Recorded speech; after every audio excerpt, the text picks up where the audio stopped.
preparing our last PowerPoint here on the screen. I'll introduce K5UZ, Dave Norris, Delta Division Director. I'll be honest, I know Dave probably the least of all of our speakers, but I met Dave last year at Dayton, and he was at our public service dinner that we had last year, and got to meet him there, and Dave was gracious enough to offer to provide a league and ARRL's update in lieu of anybody from staff, which is great.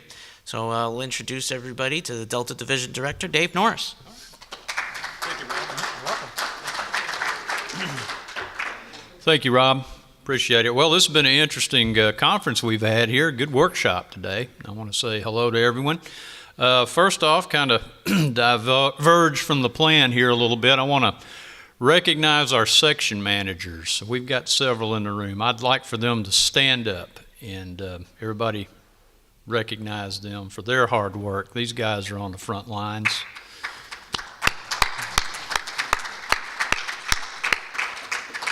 And just as importantly, we have a few SECs in the room. If you would please stand up and be counted.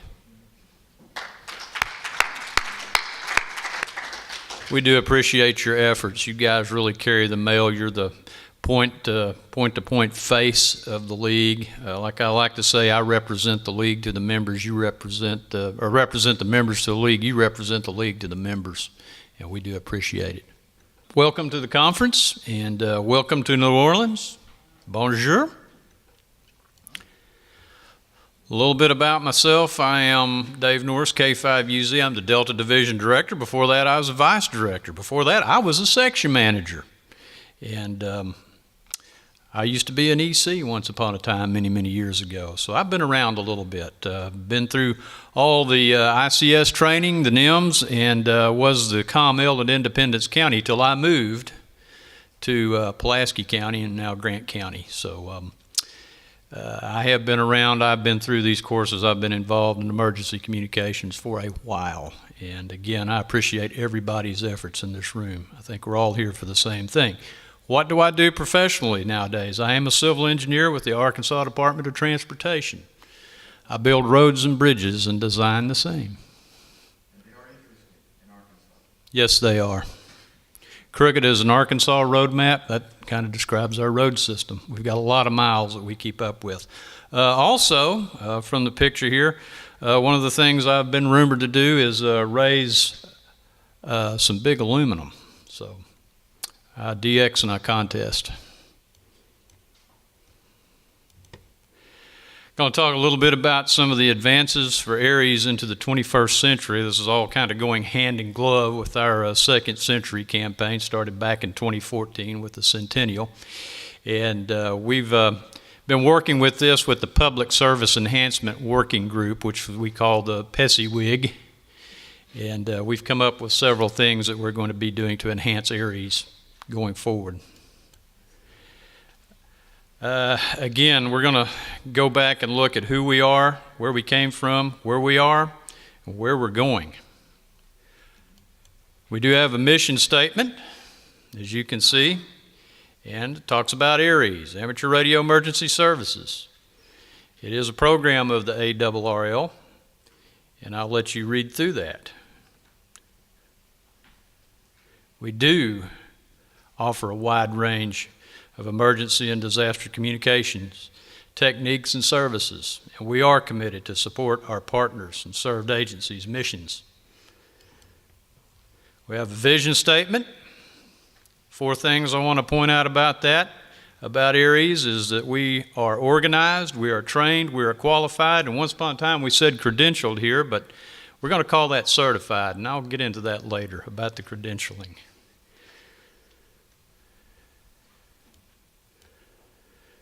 We also, the Amateur Radio Emergency Services, ARRLs, through its volunteer amateur radio communicators, that's all of us, we strive to be an effective partner in emergency and disaster response. We provide public service partners with all levels of radio communications, expertise, capability, and capacity. We're organized, and that's one of the things we've been working at with the PESIWIG, is to try to get it organized and somewhat standardized across the country. Rob's sitting there smiling about this. We are getting aligned with NIMS ICS structures. We have to cater to our served agencies. We need to speak the language. We need to be responsive, and we need to be proactive with them and understand what they're doing and where we fit in and where they fit in. Local EC leads the team in the emergency. DECs, the SEC, serve as resources for the EC. You know, I've always said that all emergencies are local, all disasters are local in nature. There's a reason for that. That's because the parish presidents and the county judges generally run that thing through their emergency management. One of the things that we have coming out of this is ARRL Connect. And this is something that I have been wanting us to do for a very long time. Back during the days of Katrina, when we needed volunteers to come in and work, we had to come up with some kind of way to vet the volunteers and come up with a database. Well, for some reason, we've kicked the ball around long enough, and we finally decided to bite the bullet with the PESIWIG and come up with ARRL Connect and come up with a database of all of our volunteers. This is being constructed through the sections, the SECs, and the ECs. We're going to have reporting, our membership rosters, our database with the portability in it, the record-keeping ability and statistics when we get this thing to where it walks and talks the way it needs to. Now, it is going to be a work in progress. There's going to be corrections, tweaks, and other improvements along the way. This is a measurable thing. And please bear with us. I know it's taken a little while right now. We've shuffled the deck up at headquarters with our emergency management people, our emergency manager. That position, I will tell you, will be filled upcoming. I'll talk about that a little later on. The other thing that we are in ARRL is we are trained. Training is required. We'll have ARRL online courses. We've got one back up and running. We are going to be adding capacity on that. It's been a little bit of an issue, I know, being able to get on and get enrolled into a class. We just simply didn't have the slots. The response was overwhelming. We did not realize how many people were going to be wanting to take the EC 001 class. But we are adding slots, and that will be happening, and we will be able to get everyone in it that needs it. As I say, capacity is being added. This is going to be something that's going to go hand in hand with our new lifelong learning initiative that I'll talk about later. We're recommending ICS courses, 100, 200, 700, 800, and also 300 and 400 if you can get it, plus some other selected materials and training. Skywarn also is encouraged, and also anything your agency wants to provide you with. Yes, we're trained. How do we manage the training? Who's qualified and when? Does everyone need it? Do leadership positions require more training? Yes, they do. We've got essentially 3 levels in ARRL and where we're going. We got level 1, which is everybody that's entering the program, and we're recommending that you take the ARRL EC001 initial MCOM training, plus progress through the ICS, the NIMS class, if you will, 100, 200, 700, and 800. Now, it is not required to have this to be a level 1 ARRL member. It is recommended that you be training towards this. Again, what's required is going to be what your local emergency manager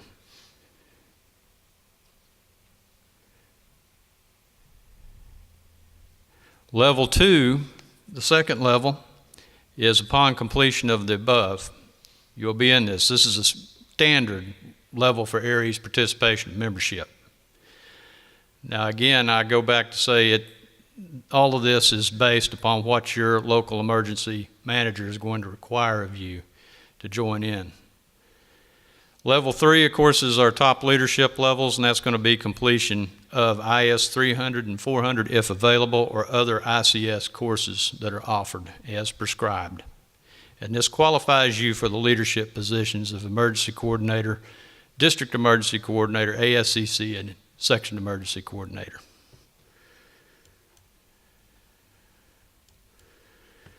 We're qualified. Again, level 1 qualifies you to fulfill most duties. And the target goal is for you to be able to go into level 2. Now, not everyone will want to do that. So, again, we revert back to the prescribed course study and prescribed requirements that the emergency management in your locale will require. Level 2 is normal participation level. It's access to most sites and EOCs. Again, you've had your NIMS training at this point, the basic, and whatever else your local emergency manager requires. Level 3, again, is the top level.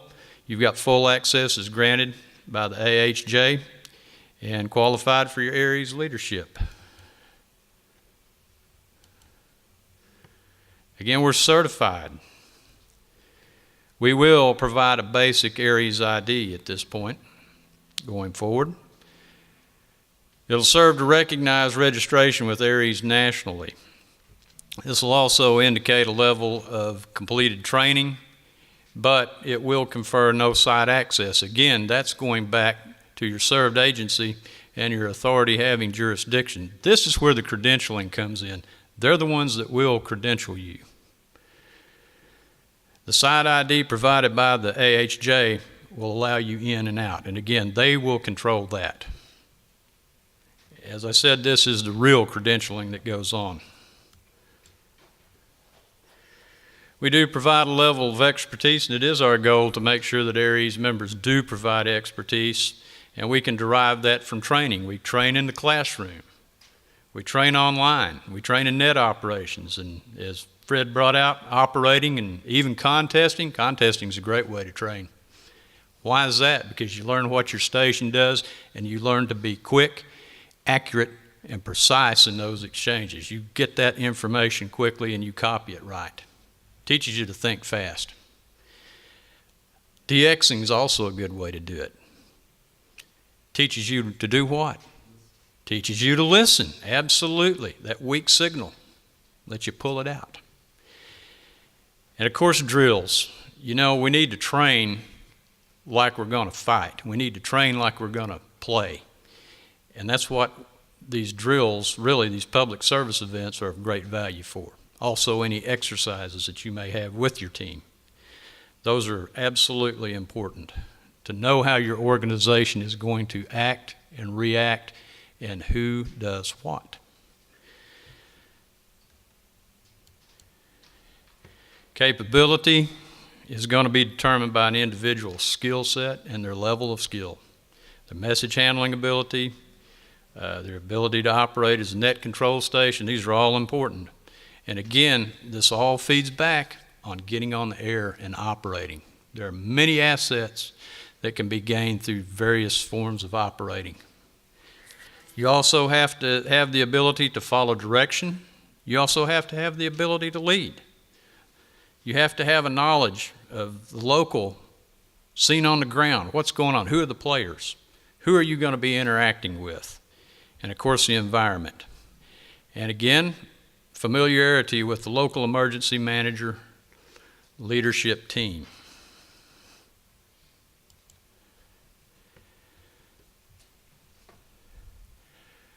The determined ability of ARRL to complete a mission. Of course, we have to be sufficiently trained and qualified as operators. We have to have sufficient infrastructure and backup. We have to have sufficient mobile ability. And we have to have adequate backups when our infrastructure fails. What's your power source? Do you have a way to send that email via WinLink or other method? And we need to have pre-planned contingencies, of course. A situation-dependent deployment plan. You got to have the reserve operators, reserve equipment, reserve supplies. Think about it on 3 dimensions. When a disaster strikes, it's total chaos. And the more organized you can be and have your gear at the ready, have everything that you need to sustain yourself, the better off you'll be. Fred can tell you about that. When are we going to start doing this with Aries Connect and with the new Aries training and the new Aries mission? Well, now. It's implemented, it's being fine-tuned. Some of you have input your information for your groups at the EC level, at the section level. There are some tweaks I think that need to be made. We're kind of learning this as well as we go forward. And it's our job to be responsive as the league and at headquarters and as directors on the board to ensure that you're able to complete your mission in the field. We're going to be working on the registrations for the group, and assigning our IDs and getting everything put together. The plans going forward have been approved by the Programs and Services Committee and the board, and our Aries strategic plan for the field organization is going forward. We are editing and coming up with the new Aries-related publications in our programs, and you'll be seeing things there. And the online courses are being made available again. We've got plans there. Kind of go through what some of the forms look like. I'm going to pick on Scott Yonley at Ohio for a little bit.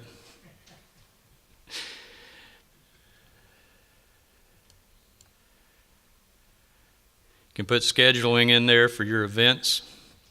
And again, we need to get this where this is accessible at the EC level, where they can make the changes and do the edits they need. That has to happen. Pick on Scott some more.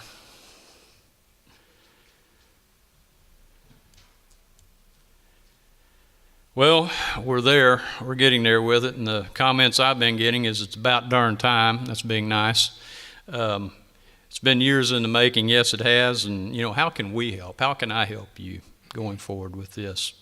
Keith, Jim Coleman, days of Katrina, we'd have loved to have had a database. We have been wanting this ever since, and probably before. But this has been one of my missions, is to get that database done, get it in there. Yeah, I get that done, I can go home a happy man. So, get your team registered. If you have any problems, get a hold of headquarters, talk to Ken Bailey. If you got some problems from that I can help you with from the board level, please feel free to call me, email me. Get your team educated. That's very important that we train and we educate our Aries members within our parishes and within our counties. Get them trained. Again, there are so many techniques we can use. I mean, there are proven tools out there. And very importantly, let's get engaged with the served agencies and our AHJs.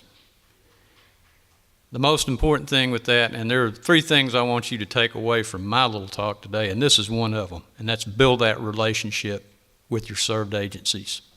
Know them, interact with them, let them know that you're available. With a ham, you're not just getting a radio operator, you're getting a technical expert. You're getting a team of them.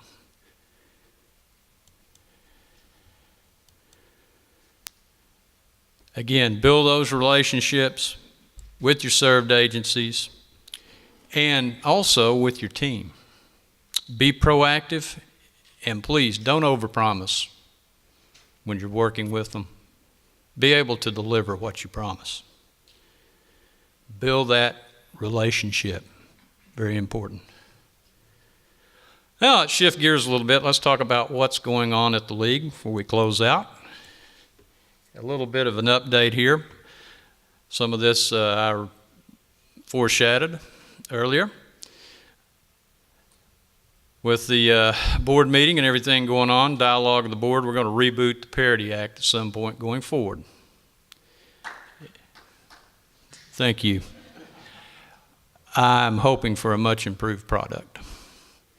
The PESIWIG, Public Service Enhancement Working Group, is continuing. Dale Williams, WA8 EFK, has stepped down as chair, and Bud Hipsley, W2RU, is the new chair. We're looking at several things there going forward. One of the things we're going to look at digital NTS and NTS, see how they can help us with the interface in traffic handling long haul in the event we lose a lot of our major infrastructure communications-wise in the country. Some of the other things going on, we got a number of FCC filings out there floating around. We'll talk about them. Another very important thing we accomplished at the board meeting was the volunteer monitoring program. That's really exciting. Plus the lifelong learning project. We're going to get a new website out of that deal, and I'm happy about that. I'm tickled about that. Talk a little bit about the volunteer monitoring program. Mr. Hollingsworth, the old sheriff in town, is going to be the new sheriff in town, and hopefully we can get some things started on cleaning up the bands. This is going to be a little more in-depth than just the old amateur auxiliary OO training and programming. There's going to be some real FCC created and FCC required training for the new volunteer monitors. Riley is managing this program. He is setting it up. He's working closely with Laura Smith and the Enforcement Bureau. I think it's going to be a good thing. I really do. We can make a difference here. And any of you, how many of you are OOs? Any in the room? OOs, okay. Yeah. I encourage you to sign up for this program. There's going to be training. It's going to be different from what it was. There's going to be ongoing training, but it hopefully will be more effective. Yeah, we can get these bands cleaned up a little bit. We've got a number of issues out there that just have to be cleaned up. Got them on HF, we got them on repeaters. We've got one right here in this state. A little more with this, we got some filings at the FCC. We got the technician enhancement, ARRL 11823. Everyone's seen that. The filing, the comment period's closed. We've also got 11708, which is symbol rate change. Now, I've got an asterisk on that. We requested a 90-day postponement or stay, back up, on that one so that we can settle the differences maybe with the opposing sides of that. I think we're going to bring all parties to the table that are having some disagreement with it and hopefully get it settled. A new one that's somewhat related to this, however, is RM 11831. This is not a league filing. A gentleman in Nebraska filed this one. League has no position on it yet. It may affect some of our digital modes of operating, WinLink in particular. So I'd urge all the members, all the amateurs out there, and we as amateurs really need to look at some of these things coming up at the FCC on some of these filings. Read it closely, and I urge you to make a comment, either pro or con. Again, I'm not going to endorse this. I'm not going to condemn it. I'm neutral on this filing as a board member and as a director. Again, we have no position, so it's up for the member to make your own assessment and own judgment on this. The Lifelong Learning Project from Minson Hope. We have contacted a firm to look at some things, and they have made an assessment. And this all kind of goes back to Tom Frenay and his entry-level licensing committee that he put together on the board a couple of years ago. We got some pretty good data with that on some of the things that, an exit poll, if you will, some of the issues that hams that did not stay in the league, did not stay active as technicians when they got their licenses. We learned a lot about that. And from that, we decided to engage on a little different course of action on Elmering, mentoring. Because one of the main things, reasons that people stated dropping out of the hobby was that they just didn't get the kind of mentoring they wanted.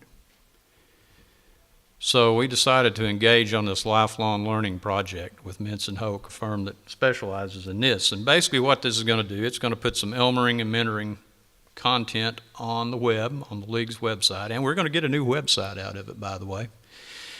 We're going to put our educational content up there. These are going to be not just your average YouTube video out there, and there are some good ones out there. But this is going to be some well-produced videos from good electrical engineering professors at MIT and other good colleges out there, some good content. Also, we're going to put our ARRL training up there, all kinds of good videos, do-it-yourself videos out there, some training for NTS. It's going to be a pretty good undertaking. But the upside of it is we get a new website. I haven't been happy with this website we've had ever since we've had it up there, and it's been a lot of work for the IT department to keep it going.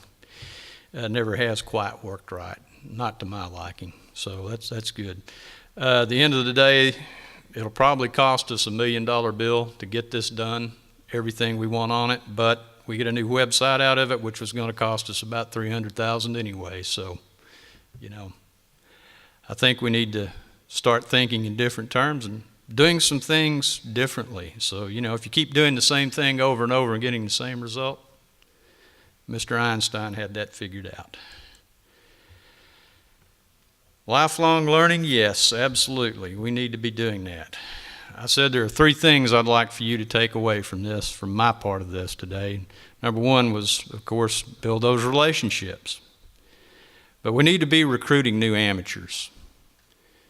We need to be recruiting them, and we need to be, more importantly, mentoring, educating, and Elmering them. Where would any of us be today without our Elmer? I had 2 or 3 pretty good ones. 2 of them are still alive.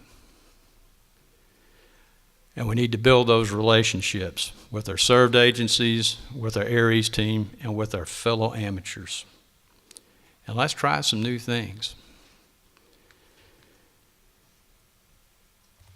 And as my parting shot, I'll say, be kind to your fellow amateur. 73s, thank you.